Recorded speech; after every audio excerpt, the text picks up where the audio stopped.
They say you can't see it from space, but you can feel it from history. A wall so vast, it snakes across deserts, climbs mountains, and cuts through time itself. But the Great Wall of China didn't just rise from imperial command. It was imagined, engineered, and endured by those history forgot. So who really built it? And how did they pull off one of the greatest construction feats on Earth without machines, blueprints, or modern tools? The Great Wall of China is one of the most ambitious engineering projects in human history, stretching over 13,000 miles across brutal terrain. It wasn't built all at once, nor by a single empire.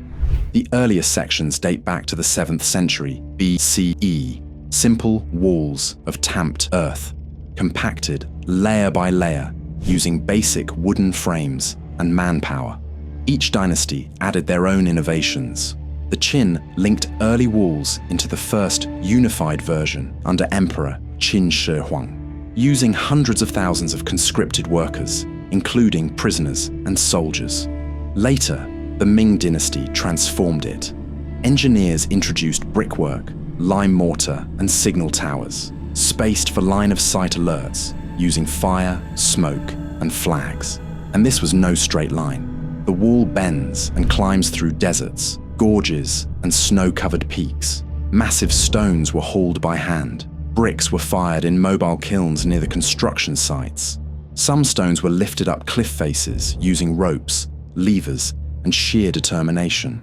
There were no printed blueprints. Everything relied on human knowledge, measured by sight, adapted on site, and passed down across generations. Behind every section stood not just emperors, but unknown minds, anonymous engineers who understood terrain, craftsmen who designed watchtowers and battlements, laborers who endured backbreaking work in brutal conditions. Some areas were reinforced with inner walls, drainage systems, and complex fortifications. Others became small fortresses, storing weapons, food, and soldiers ready to signal an approaching threat in minutes. But the wall's greatest strength wasn't its size, it was its adaptability. Different regions used local materials, clay bricks in dry plains, massive stones in mountains, reed-filled earth in marshlands.